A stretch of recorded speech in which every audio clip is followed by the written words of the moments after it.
নমস্কার বন্ধুরা, মাই টেস্টি কিচেনের নতুন আরেকটি পর্বে সকলকে স্বাগত জানাই। চলে এসেছি নতুন আরও একটি কেকের রেসিপি নিয়ে। এই কেকটি বানাতে কিন্তু আমাদের খুব বেশি জিনিসের প্রয়োজন পড়বে না। ঘরে থাকা কয়েকটি উপকরণের মাধ্যমে কিন্তু আমরা খুব অল্প সময়ের মধ্যে এই কেকটিকে তৈরি করে নিতে পারবো। বাড়িতে পারফেক্ট কেকটি বানানোর জন্য কিন্তু কোনো স্টেপ মিস না করে ভিডিওটি শুরু থেকে শেষ পর্যন্ত দেখতে হবে।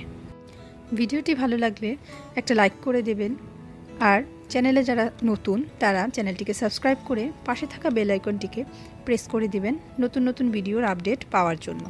এলাম মূল পর্বে। প্রথমে একটি মিক্সিং বোলের উপরে স্ট্রেনার বসিয়ে দিব আর দেব 1 কাপ ময়দা। এখানে কাপের মাপটা কিন্তু আমার 250 ml।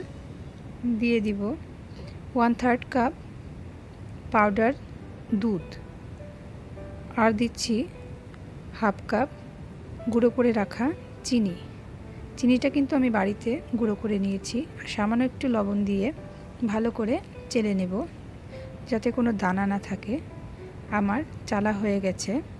এখন আমি একটি হুইস্কের সাহায্যে ভালো করে মিশিয়ে নেব, সমস্ত উপকরণ যেন ভালো করে মিক্সড হয়ে যায়। এখন অল্প অল্প লিকুইড দুধ দেব, আর একটি হ্যান্ড হুইস্কের সাহায্যে ব্যাটারটা মিক্সড করে নেব। ব্যাটারটা তৈরি করার সময় কিন্তু আমরা একবারে দুধ ঢেলে দেব না, অল্প অল্প করে দুধ দেব। অনেক সময় দেখা যায় বেশি দুধ পড়ে গেলে ব্যাটারটা বেশি পাতলা হয়ে যাবে, সেক্ষেত্রে কেকটা কিন্তু ভালো হবে না। আমার এখানে ব্যাটারটা তৈরি করতে কিন্তু 1 কাপের একটু কম দুধ লেগেছে। কেকের ব্যাটারটা আমার তৈরি হয়ে গেছে। এখন আমি সাইডে রেখে দেব। এখন একটি কেক টিন নিয়ে নিব। আপনাদের কাছে কেক টিন যদি না থাকে একটি স্টিলের পাত্রও নিতে পারেন। সামান্য একটু তেল ব্রাশ করে একটি সাদা কাগজ বিছিয়ে দেব।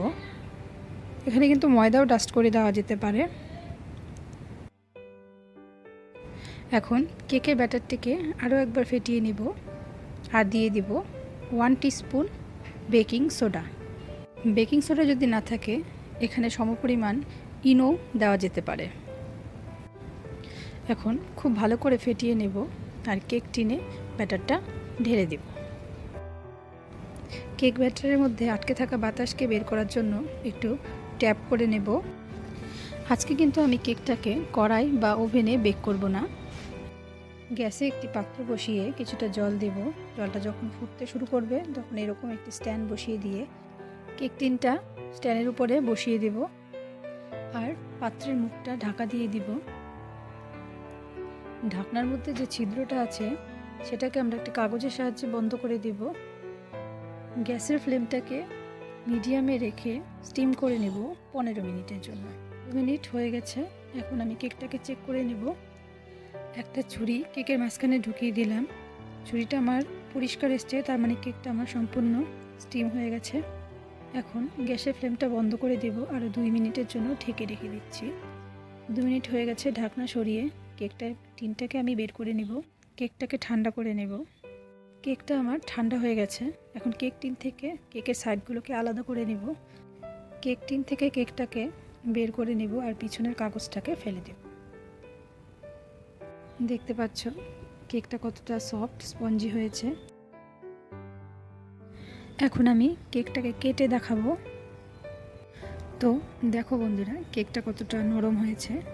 আমি এখন কেকের ভিতরটা দেখাচ্ছি। কেকের ভিতরটাও কিন্তু খুব সফট হয়েছে।